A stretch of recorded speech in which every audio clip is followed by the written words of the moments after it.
Hello दोस्तों, नमस्कार। मैं प्रिंस और आप देख रहे हैं स्पीड एकेडमी। आज है 17वां दिन जब हम लोग सेट का सॉल्यूशन देख रहे हैं। आप लोग धैर्यपूर्वक 17 दिनों से लगातार सेट लगा रहे हैं और अपने आप में महसूस कर रहे होंगे कि काफ़ी ज़्यादा इंप्रूवमेंट हुआ है। आपके मार्क्स जब शुरुआत में 30-35 आ रहे थे, उन लोगों के मार्क्स आज 50 पहुंचने लगे हैं। और इसी तरह से यदि आप साथ देते रहें और एक महीना, ज़्यादा नहीं, और एक महीने का टाइम है, तो एक महीने में आप आराम से मेरिट क्रॉस करेंगे। ये मेरी गारंटी है, यदि आप साथ देते रहें लगातार तो। क्योंकि मैं आपके लिए मेहनत करने के लिए तैयार हूं, तो आपको भी मेरे साथ मेहनत करने के लिए तैयार रहना होगा। बढ़ते हैं आज के पहले प्रश्न की ओर। डे 17 का पहला प्रश्न कह रहा है कि 61 से 63 तक जो है, इनमें 4-4 विकल्प दिए गए हैं, सही विकल्प का चयन कीजिए। कह रहा है विलोम शब्द निकालना है। ठीक है, हितैषी। हितैषी मतलब होता है जो आपका सही चाहता हो, आपका हित चाहता हो, ठीक है, आपके लिए भले के बारे में सोचता हो। यहाँ पे इसका हो जाएगा द्वेषी। क्या हो जाएगा? द्वेषी। द्वेषी उसको कहते हैं जो आपकी सफलता से जलता हो।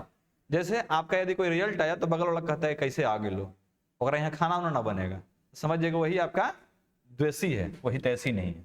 ठीक है। अंतरंग मतलब होता है अंदर अंदर। दुष्ट मतलब आप जानते होंगे, आपके आसपास भी होगा। निर्गुण मतलब होता है, देखिए दो तरह की चीज होती है, एक होता है निर्गुण, एक होता है सगुण।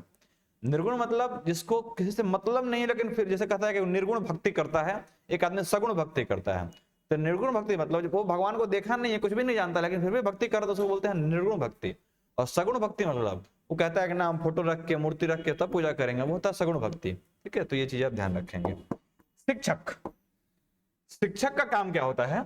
शिक्षा देना। तो शिक्षक का उल्टा विद्यार्थी, तो विद्यार्थी को क्या कहते हैं? शिक्षार्थी कहते हैं। विद्यार्थी क्या कहते हैं? शिक्षार्थी कहते हैं। इसका ऑप्शन हो जाएगा डी सही। ठीक है।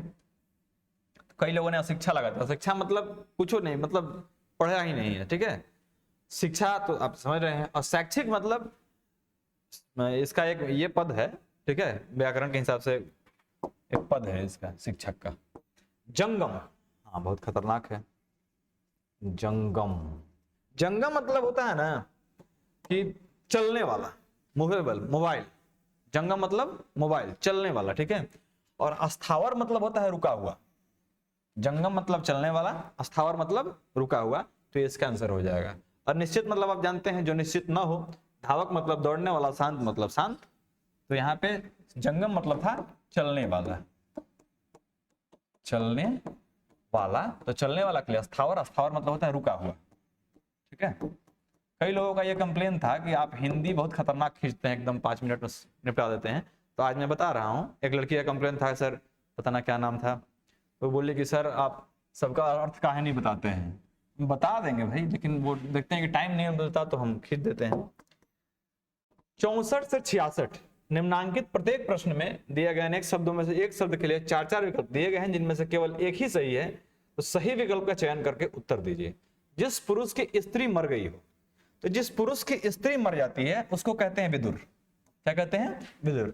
और जिस स्त्री का पुरुष मर जाता है उसको कहते हैं विधवा। ठीक है, तो दोनों बातें याद रखेंगे। जिस स्त्री का पुरुष मर गया उसको कहते हैं विधवा, और जिस पुरुष की स्त्री मर गई उसको कहते हैं विदुर। संयमी जिसके पास संयम हो। पुरुष विधवा ऐसा कुछ नहीं होता है। ब्रह्मचारी जिसने शादी ही न की हो, ठीक है, वो होता है ब्रह्मचारी। मतलब हमेशा कभी शादी नहीं करेगा, उसको ब्रह्मचारी कहते हैं। जानने की इच्छा, किसी चीज को जानने की इच्छा जिसको होती है उसको कहते हैं जिज्ञासु। यदि कोई आपसे बार बार कुछ क्वेश्चन पूछ रहा है, कोई जानने की इच्छा रखता है, उसको बोलते हैं जिज्ञासु। तो यहाँ पे जानने की इच्छा क्या हो जाएगा? जिज्ञासा हो जाएगा। अपेक्षा मतलब होता है क्या? कि आप किसी से कुछ अपेक्षा कर रहे हैं कि वो हमारे लिए कुछ करेगा, मतलब किसी से ये रखना, ठीक है, कि हम हमारे लिए कुछ करेगा। जैसे आप घर गए और आप अपेक्षा रखेंगे घर पे हमारे लिए खाना होगा, तो आप ये अपेक्षा रखे हैं। यदि किसी से कुछ जानने के लिए सोच रहे हैं तो उसको कहते हैं जिज्ञासा। ये ध्यान रखेंगे। ज्ञानार्थी मतलब जो ज्ञान ले रहा है। कुतूहल मतलब होता है कि आपके अंदर उत्सुकता, किस जैसे मेला देखना है तो एक कौतूहल होता है मन में कि हम मेला देखने जाएंगे। वो जिज्ञासा नहीं है, वो आशा नहीं है, उसको कौतूहल कहते हैं। ठीक है, तो ये हो जाएगा। पढ़ते हैं आगे।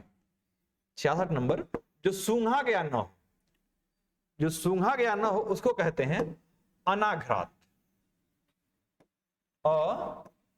अनाघ्रात मतलब जो सूंघा गया ना हो। घ्रात मतलब होता है सूंघना, अन्न न सूंघा गया हो। ठीक है, अनाघ्रात हो जाएगा। कई लोग यहाँ पे आंसर लगाए होंगे अघ्राणीय, वो नहीं होगा, अनाघ्रात हो जाएगा, इसको ध्यान रखेंगे। असुगंधित मतलब सुगंधित ना हो, घृणा मतलब सूंघना। 67-69 में प्रत्येक प्रश्न में दिए गए मुहावरे और लोकोक्तियों का अर्थ बताना है। क्या है मुहावरा भाई? गीदड़ की सामत आवे तो गांव की ओर भागे। गीदड़ की सामत आवे तो गांव की ओर भागे, इसका मतलब होता है कि जब आपके साथ में सिचुएशन विपरीत होने लगता है ना, तब आपका जो बुद्धि होता है वो भ्रष्ट हो जाता है, आप इधर उधर का काम करने लगेंगे। जैसे आपकी माँ आपको मारने के लिए चप्पल लेकर दौड़े, आप चल जाए पापा के पास, गलती बहुत भयंकर किए हैं, माँ दौड़ी है मारने के लिए, चल गए पापा के पास, तो इनने से तो बच ही हो जाते, उनने और नहीं बचेंगे और खुराएंगे बढ़िया से, समझ रहे हैं? तो गीदड़ के साथ भी यही होता है कि जब वो कोई विपत्ति में फंसता है ना तो शहर की ओर भागे। तो जंगल में था तो जब मान लीजिए आदमी नहीं था, इधर आएगा तो गाड़ी आदमी किसी चपा के मर जाएगा, समझ रहे हैं? तो यहाँ पे इसका अर्थ होता है कि विपरीत समय बुद्धि का भ्रष्ट हो जाना। पढ़ते हैं आगे। कई लोग इसके आंसर लगाए होंगे संकट आने पर बचाव के लिए आश्रय खोजना। एक्चुअल में इसका अर्थ ये नहीं हो के विपत्ति के समय बुद्धि का भ्रष्ट हो जाना ये होगा, क्योंकि हमने आपको तर्क दिया। मेंढकी को जुकाम होना, मेंढकी को जुकाम होना मतलब जैसे आप कहें कि हम पढ़ा रहे हैं एसएससी जीडी के लिए रीजनिंग मैथ्स वगैरह वगैरह, और आप एसएससी जीडी का ही सवाल लाए और हमसे ना बने तो कह सकते हैं हाँ ले गए, बन भी नहीं किया। तो इसे इसको मेंढकी को जिंदगी भर पानी में ही रहना है, अब पानी से होगा जुकाम होगा? नहीं हो सकता है, मतलब अनहोनी हो जाना। मेंढकी को जुकाम होना मतलब अनहोनी हो जाना। जैसे कैमरा का काम है रिकॉर्डिंग करना, आई रिकॉर्डिंग ना करके लगे टीवी दिखावे, कैमरा में टीवी दिखने लगे, तो इसका मतलब अनहोनी हो गया। तो मेंढकी के साथ भी वैसा ही है कि मेंढकी को जिंदगी भर पानी में रहना है, और उसको यदि सर्दी जुकाम हो रहा है पानी से तो मतलब वो मेंढकी नहीं है, उसके जीन में प्रॉब्लम आ जाएगा। तो यहाँ पे इसमें अवांछित कार्य के लिए पर होना छोटे आदमी द्वारा, यहाँ पे कोई आंसर सही नहीं है, कोई भी इसका आंसर सही नहीं है। इसके लिए अप्रोप्रिएट आंसर होना चाहिए अनहोनी होना, ठीक है? जो हो नहीं सकता था उसके साथ वो हो जाना। तो यहाँ पे कोई आंसर सही नहीं है, ऑप्शन ई हो जाएगा, ठीक समझ गए? इसमें से कोई आंसर सही नहीं था, जो दिया होगा वो गलती होगा आंसर। पत्थर को जोंक नहीं लगती, पत्थर को जोंक नहीं लगती मतलब आदमी आप जाएंगे पानी में तो आपको जोंक पकड़ सकता है, एक जीव होता है जोंक, ठीक है, नेरिस, वो पकड़ लेता है, लेकिन पत्थर में वो नहीं पकड़ता है। मतलब इसका आंसर यहां पे हो जाएगा कि हठी पर कोई प्रभाव नहीं होता है। जो व्यक्ति हठी होते हैं, जैसे पत्थर क्या है, वो काफी मजबूत है, हठी है, वो पानी में पड़ा है, उसका हटाइयो नहीं रहा है, जोंक भी नहीं लग रहा है, तो हठी है, उस पर कोई प्रभाव नहीं पड़ रहा है, इसका आंसर हो जाएगा। बढ़ते हैं आगे। अरण्य रोदन करना, हाँ, अरण्य रोदन करना मतलब होता है निरर्थक कार्य करना। क्या होता है? निरर्थक कार्य करना, इसको आप याद कर लेंगे। अरण्य रोदन निरर्थक कार्य करना। गत बनाना, गत बनाना मतलब होता है दुर्दशा कर देना। ना कहते हैं कि तू आ जा, आओ तू लौट के तार गत बना दे, तो गत बनाना मतलब दुर्दशा कर देना, ये इसका आंसर हो जाएगा।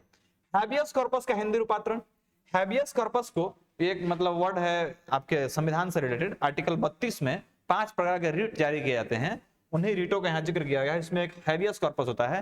हैबियस कॉर्पस का मतलब होता है कि उस व्यक्ति को, जैसे जो व्यक्ति यदि गिरफ्तार हो गया पुलिस के द्वारा, तो पुलिस की जिम्मेवारी होती है कि वो उस व्यक्ति को 24 घंटे के अंदर कोर्ट में पेश करे, सशरीर उस बंदी को प्रत्यक्ष करे कोर्ट के अंदर ले जाके, उसी को कहते हैं हैबियस कॉर्पस। तो हैबियस कॉर्पस का हिंदी हो जाएगा बंदी प्रत्यक्षीकरण। जो यदि कुछ दिया हो अलग तो आंसर गलत हो जाएगा। कोड ऑफ कंडक्ट का मतलब होता है आचार संहिता लगना। अभी आप लोग खूब सुनते होंगे, अभी नगर निगम का चुनाव होना गया में, आचार संहिता के लिए कहा जाता है कि कोड ऑफ कंडक्ट लग गया है, तो आचार संहिता इसका आंसर हो जाएगा। पढ़ते हैं आगे। प्राधिकार का अंग्रेजी रूपांतरण क्या होगा?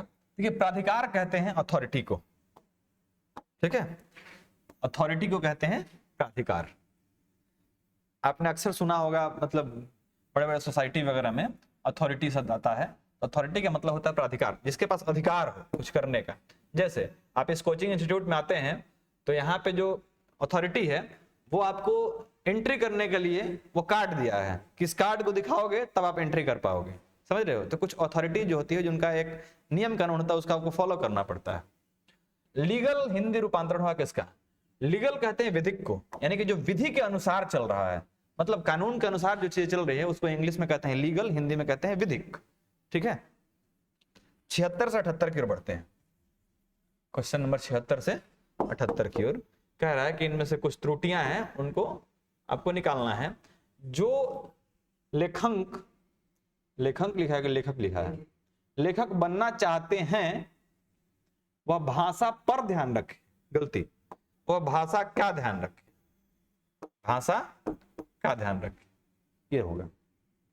छोटे लड़के लड़कियां खेलते हैं, ये वाक्य बिल्कुल सही था, लेकिन इसमें कुछ आंसर देकर रखा था आपको, वो चीज सही नहीं है। छोटे लड़के लड़कियां खेलते हैं, ये सही हो जाएगा। ठीक है, अगला वाक्य है, एक बौद्ध भिक्षुक ने उसे उपदेश दिया। देखिए, भिक्षुक और भिक्षु ये दोनों में अंतर है। कैसे सर? ध्यान से समझेंगे। एक वर्ड आता है भिक्षु, ये क नहीं रहेगा, उसका मतलब होता है जिसके पास ज्ञान हो, जो उपदेश दे सके वगैरह वगैरह। और भिक्षुक का मतलब होता है भिक्षा मांगने वाला। भिक्षुक का मतलब भिक्षा मांगने वाला। तो यहाँ पे कह रहा है कि एक बौद्ध भिक्षुक ने उसे उपदेश दिया, तो भिक्षुक उपदेश देगा, भिक्षु उपदेश देगा। और ये दोनों जो है भिक्षुक और भिक्षु, ये दोनों भिक्षुक से बने हैं।